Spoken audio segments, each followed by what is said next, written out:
October, though, you talked about the cost savings Yeah. associated with this announcement.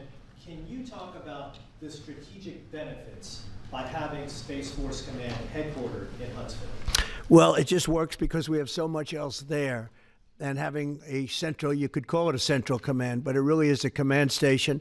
Also, even locationally, where it is, and when you think about flying distances, if you can save a half an hour as fast as some of these planes go and things go, and even the rockets go, if you can save by having the best location. So we went out, as you know, to experts, and we had 4 different groups of experts. They all said this was the best location.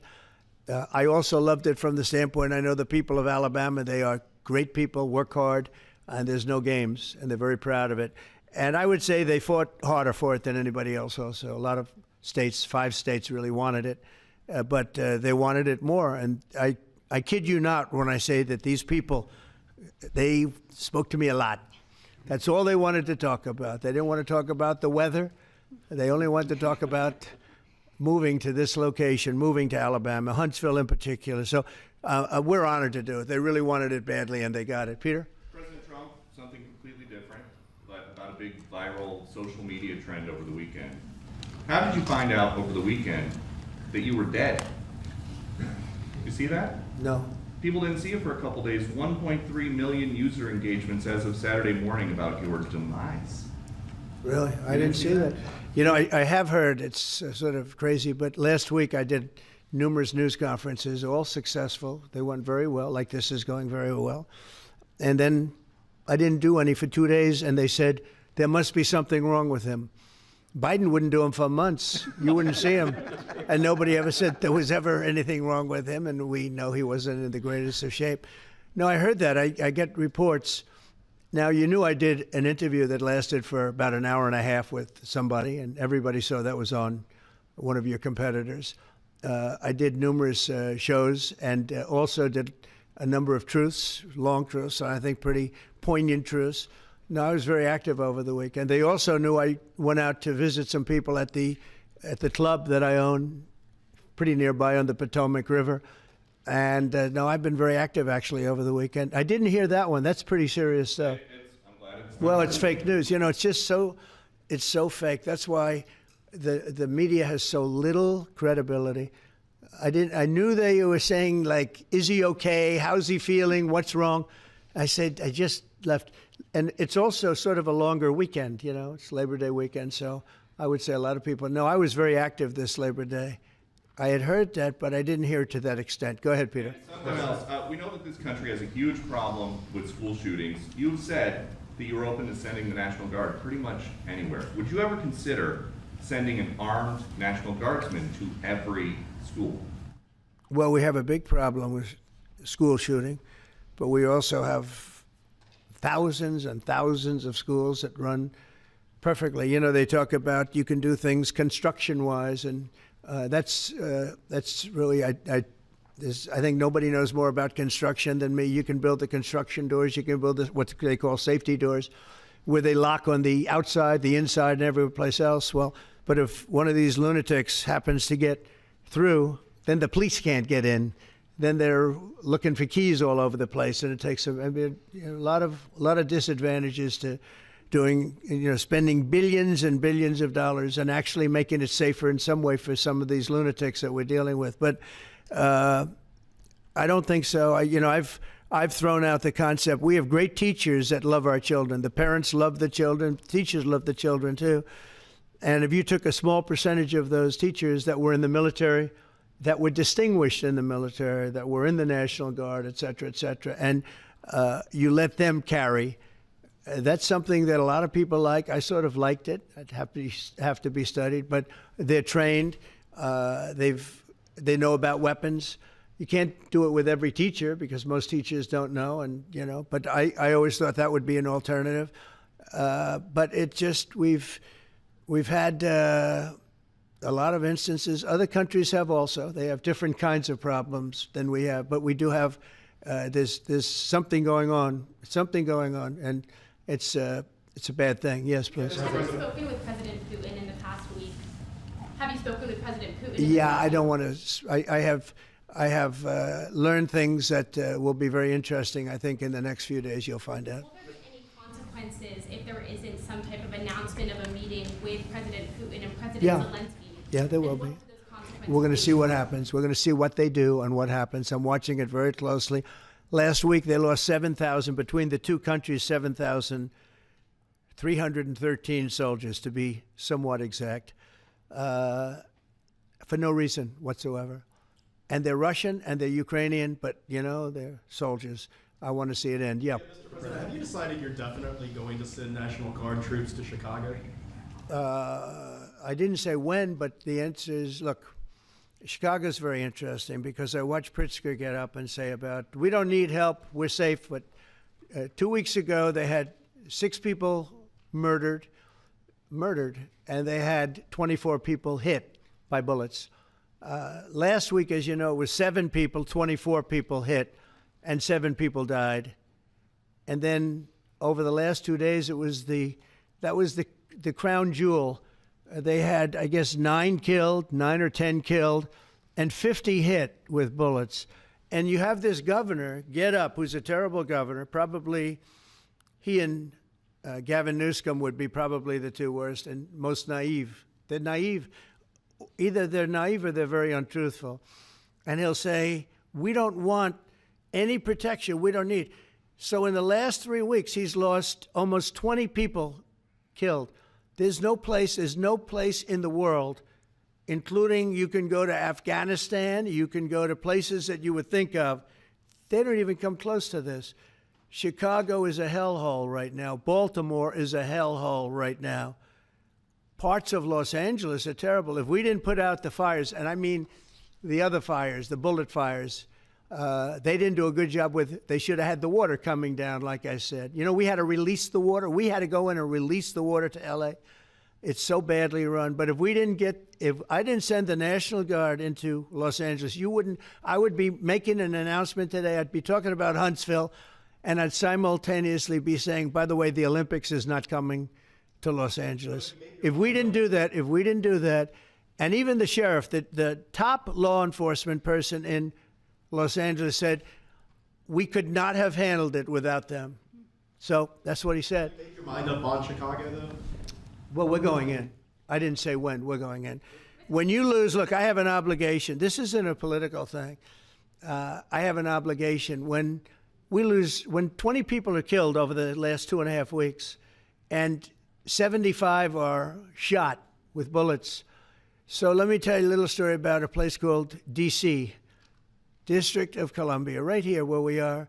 It's now a safe zone. We have no crime. It's in such great shape. You can go and actually walk with your children, your wife, your husband. You can walk right down the middle of the street. You're not going to be shot, Peter. You're safe. Everyone likes you anyway. They probably wouldn't do it. But it's so dangerous. And there are people in this audience that you've suffered greatly. There are people in this audience that have been mugged and hurt badly, and they don't want to talk about it. Maybe you were very brave in talking about it. You made quite an impression on a lot of people. I appreciate it.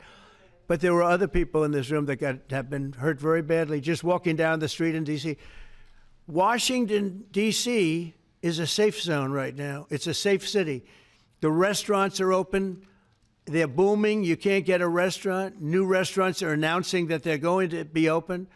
This took place in 12 days. Now it's 15 days, but 3 days ago it became what's known as a safe zone. It's a safe city.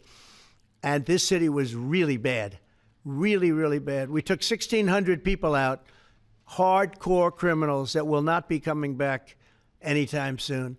And we're very proud of it.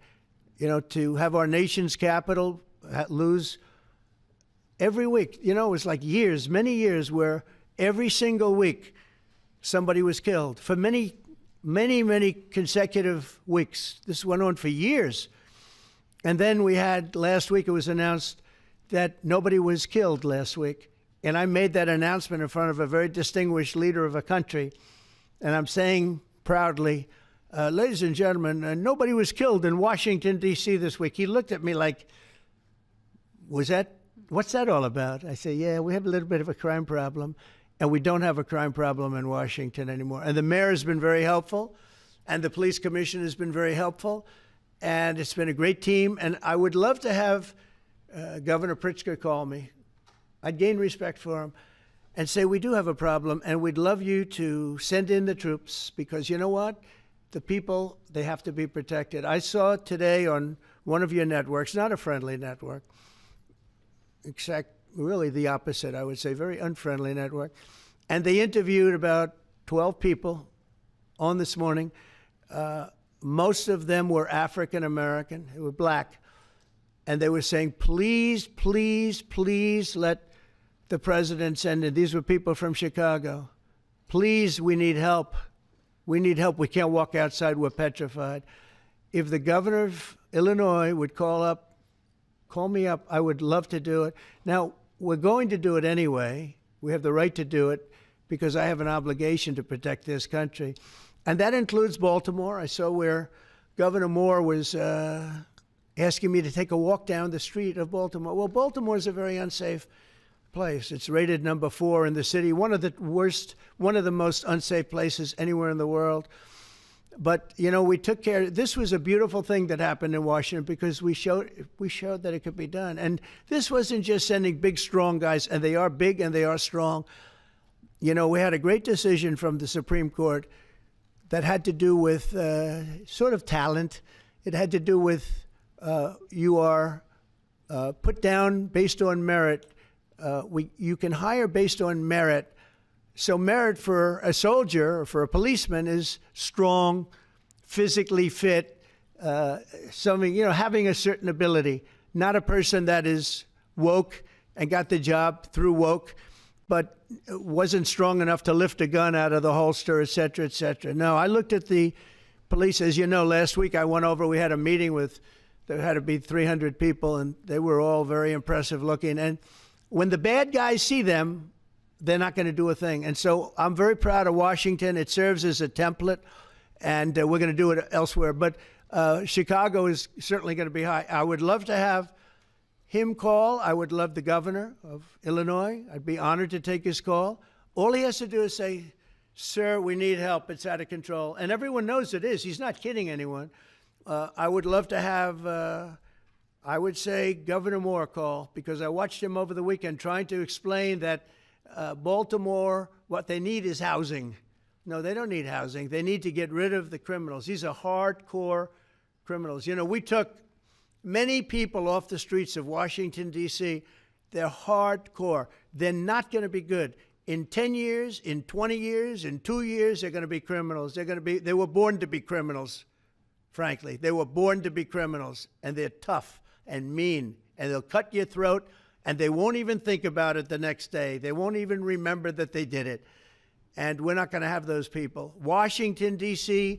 is now a safe zone. It's a safe place, and you can walk, Katie, you can walk right down the street with, by the way, one of the biggest human beings I've ever seen, which is her husband. He was a football player for like 11 years in the NFL. He's a big person. But big doesn't mean anything when they have guns and when they have knives and everything else that they have, right? But you can walk right down the street, even by yourself, and you're totally safe. Washington, D.C. is a great thing. Yes, ma'am, please. Mr. President, as you're calling on Democratic leaders across the country to work with you on crime, do you see your efforts here in D.C., including, for example, working with Mayor Bowser here as a model for bringing more bipartisanship in matters not only with crime, but also issues that matter to everyday American people's lives? So Mayor Bowser's been great. She could have taken the thing, oh, well, and then after I clean it up, they'll take credit for it. You know what they do is they take credit. Like, we cleaned up Los Angeles. We did a great job there. And it was overwhelming what was going on. And again, the police chief made a statement that we could not have done, there's no way they could handle it. You saw what was happening out there. It was going to be a disaster. We stopped it cold. If we didn't do that, would have been a very sad day. And you know, remember, we have the Olympics, we have the World Cup, we have all these things coming, and we have 250, all of these things coming. But I watched Newsom get up and say he's doing a great, he's not, we're the ones that did it, and that's okay, whatever it takes, but the main thing is but he got up and said, we did it. Well, he didn't want us there, and he's going to need us again because it's starting to form again. I see it. It's starting to form again. You know, we have to maintain. It's like maintenance on an airplane. You can buy it, but you have to maintain it. And if you don't maintain it, a good plane becomes very unsafe very quickly. So it's an honor to do it. It's a lot of presidents wouldn't do what I'm doing. I don't need this heat, but when I watched television last night and I'm watching the news and I see that 9 people were killed in Chicago and 54 were badly wounded with bullets, I say, that's not this country. We have to do something. And I do say this, I say this very much. I'm not speaking to anybody but them right now.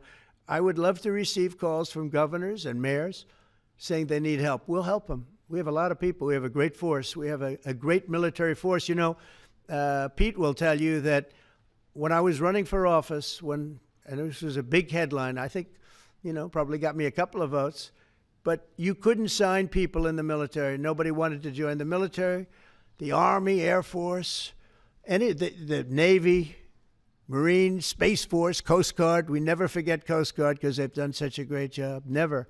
But nobody wanted to join any of them. We were way below what we wanted. Every single one.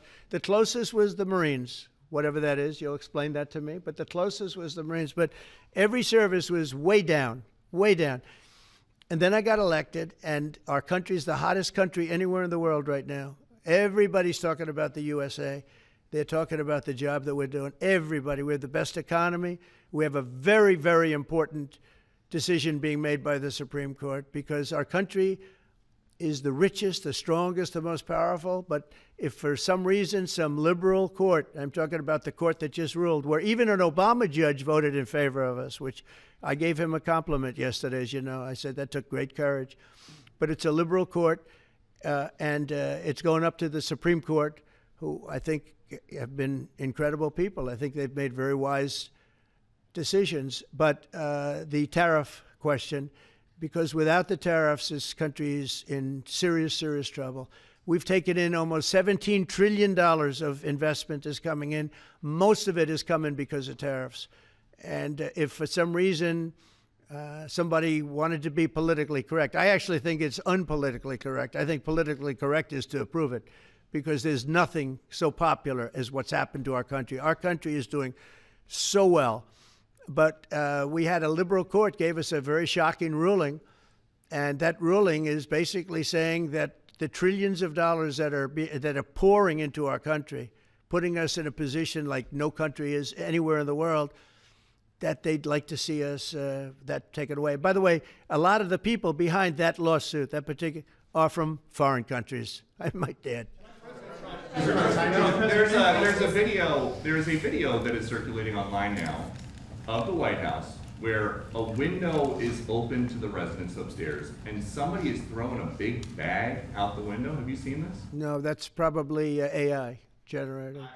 So Actually, you can't open the windows. You know why? They're all heavily armored and bulletproof. So that's a fake video. Well, it's got to be, because I know every window up there. The last place I'd be doing it is that, because there's cameras all over the place, right? Including yours. No, but every window, I've never seen a window that's, in fact, my wife was complaining about it the other day. She said, love to have a little fresh air come in, but you can't. They're bulletproof. And number one, they're sealed. And number two, each window weighs about 600 pounds. You have to be pretty strong to open them up. No, that has to be, where was the window? Let me see.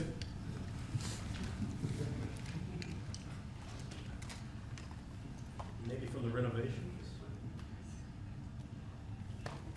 Which is the window? It looks like this is on the 15th Street side, I think. Yeah. So right here. Yeah, those windows are sealed.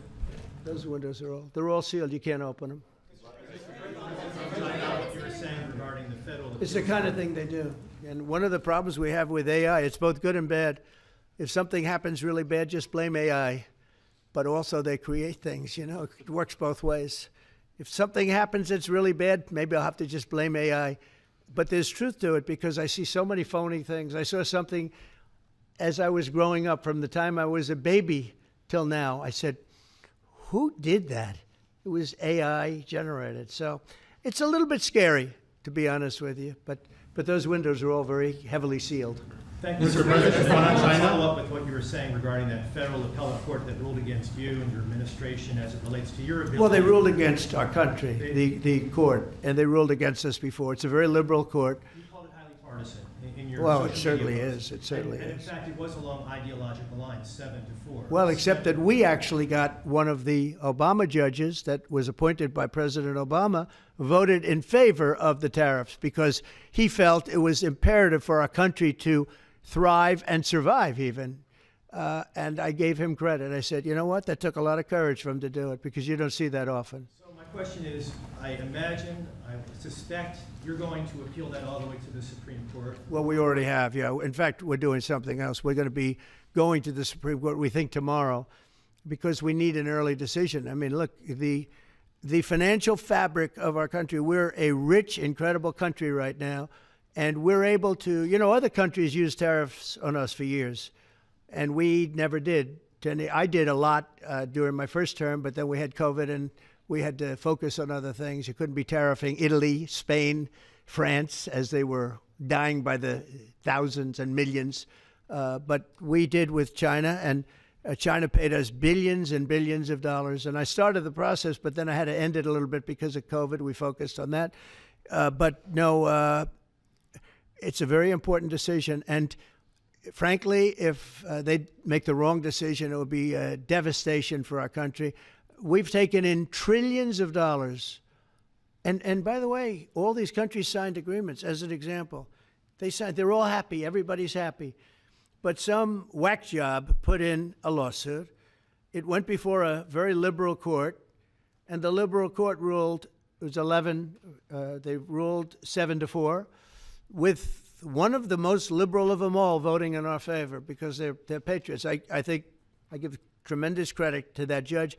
And now it's going to the Supreme Court. Now we're going to be asking for early admittance. We're going tomorrow, and we're going to ask for an expedited ruling because, you know, when you look at the stock market's down today, the stock market's down because of that. Because the stock market needs the tariffs. They want the tariffs.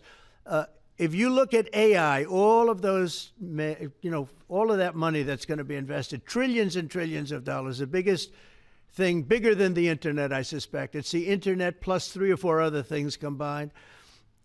We are leading very substantially with AI. We're leading because of tariffs. We're leading because of talent, and this is where they'd like to be. But without the tariffs, we wouldn't have a chance because we wouldn't be able to protect those investments of the companies coming in. So if you took away tariffs, we could end up being a third world country. That's how big the ruling. So we're asking for an expedited ruling. As a backstop to that, President, you have a Republican-controlled Congress. You control the House. You control the Senate. Yeah, but we don't have 60 votes. We don't have 60 votes. You don't I'd love to think you do could get that. enough Oh, if votes? we had 60 senators, if we got the 60 votes, we would get them. But we need 60 votes, and we need, you know, a certain number in the House. I think we'd get, I don't know, we have about 5 of them here. Would everybody agree with me on tariffs? Without tariffs, we're a different country. We have taken in so much money. And here's the thing. We signed a deal with Japan. They're paying us hundreds of billions of dollars.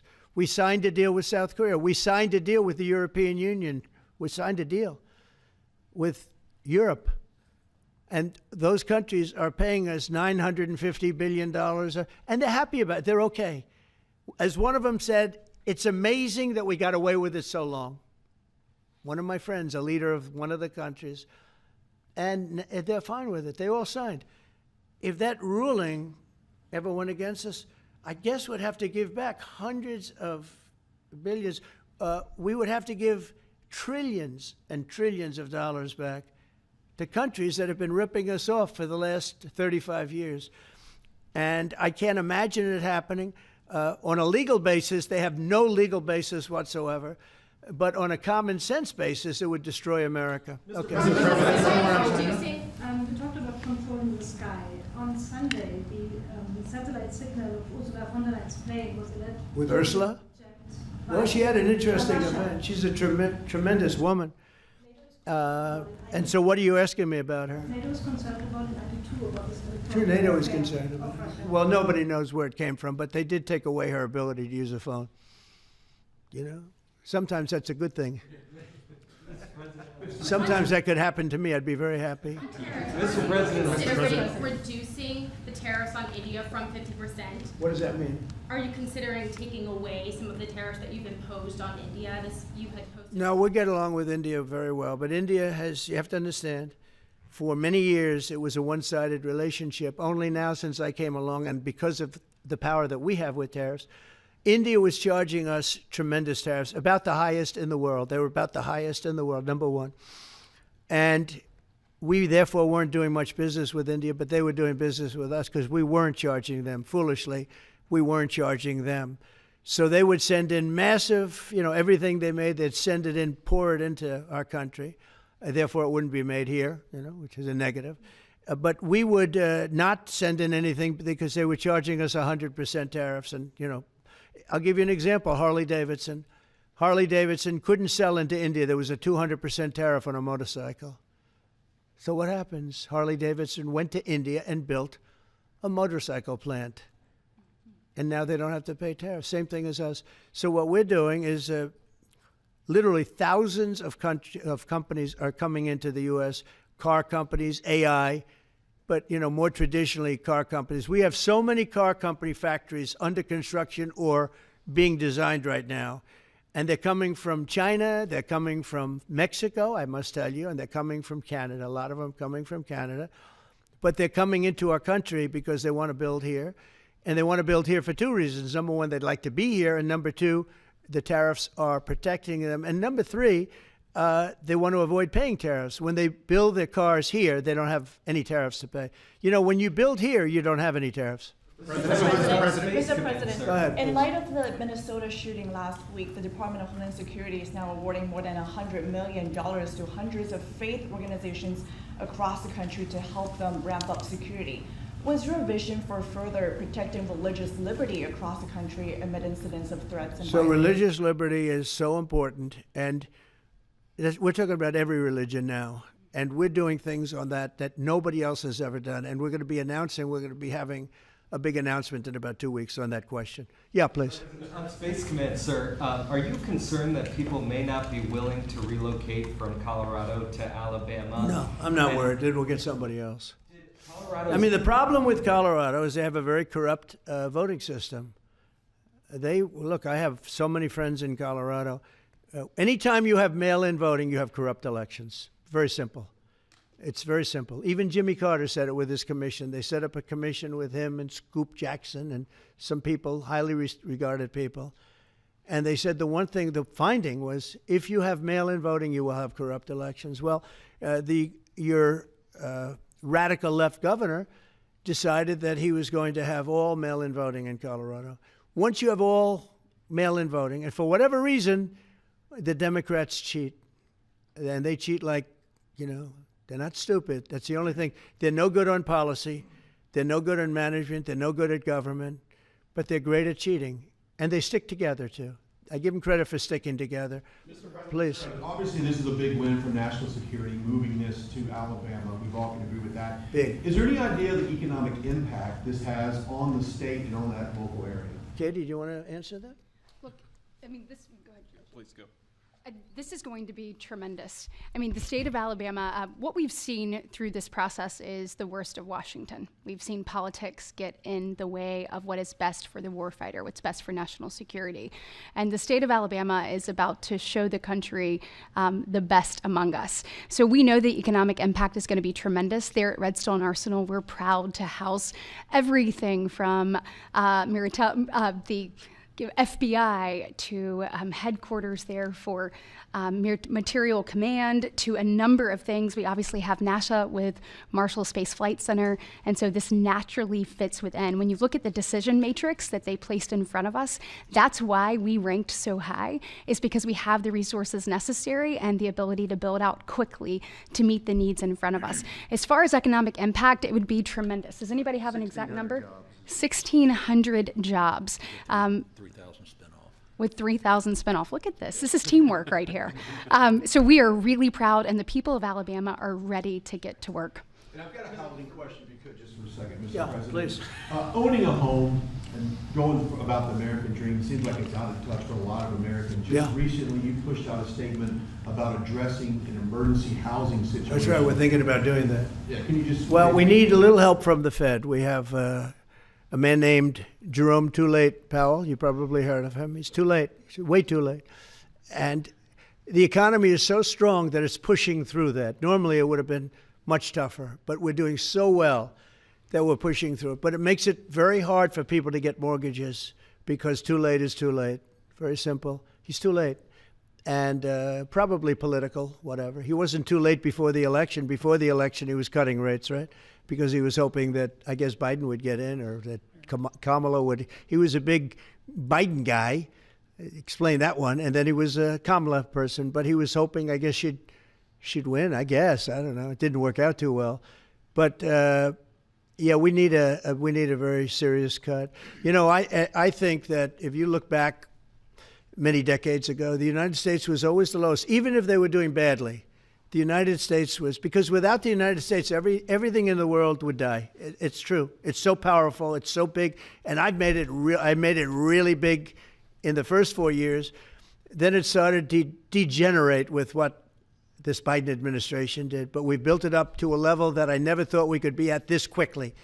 We're the hottest, we're the best financially. The money coming in is so big because of tariffs and other things, but because of tariffs. Tariff gets us even those other things. Plus, it gets us great negotiating. I settled 7 wars, and numerous of those wars were because of trade. And numerous of the trade deals that I made were because of tariffs. It gives you a great negotiating ability. If that ability were taken away from us by a liberal court acting on essentially foreign nations asking to get help from the United States government, when they've been doing this to us for 40 years, that's why we have $38 trillion in debt. We won't have it for long if they let us if they allow us to do what everybody knows we should be able to do. Yeah, please. Mr. President, another Biden-era action that you're now reversing is that you signed a deal last week to make federal buildings adopt and embrace classical architecture styles again. Can you talk to us about why you do that, and also what's your vision? Well, we want to see beautiful buildings. Now, you know, it's in the eye of the beholder. I've seen architectural reviews over the years. I'm an expert at it. I've gotten a lot of great reviews. But I've seen buildings that I didn't think were very good get great reviews, and I've seen great buildings get bad reviews. So, but it's just a standard. We want to have a good standard. We're building something here. You know, for 150 years, they wanted a ballroom at the White House. We're doing something at the highest level, using great architects and all. And, you know, it's very exciting. But we have a lot of interesting things happening architecturally in D.C. And D.C. is like a different place. And, you know, even the contractor said, sir, we walked down today, we feel like much safer.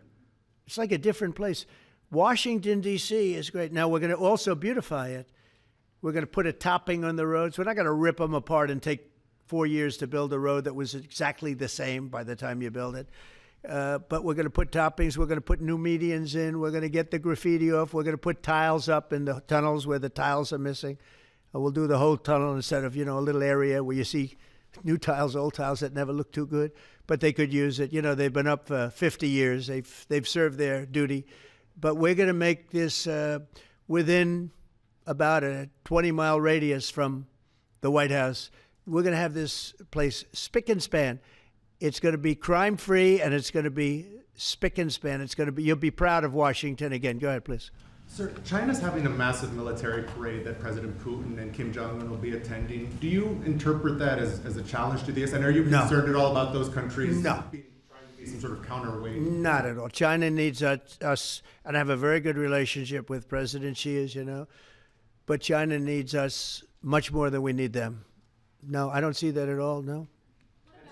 One more. And I had actually a very good meeting with President Putin a couple of weeks ago. We'll see if anything comes out of it. If it doesn't, we'll take a different stance. One March today in California ruled that your deployment of National Guard troops to Los Angeles was illegal.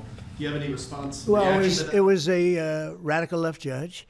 But very importantly, what did you not tell me in that question or statement that you made? Pretty much of a statement, I think. Well, I was asking for your response. No, you didn't say what the judge said, though. The judge said, but you can leave the 300 people that you already have in place. They can continue to be in place. That's all we need. But why didn't you put that as part of your statement? Because the same judge ruled exactly as you said, except the judge said that you could leave the 300 people that you already have in place. They can stay, they can remain, they can do what they have to do.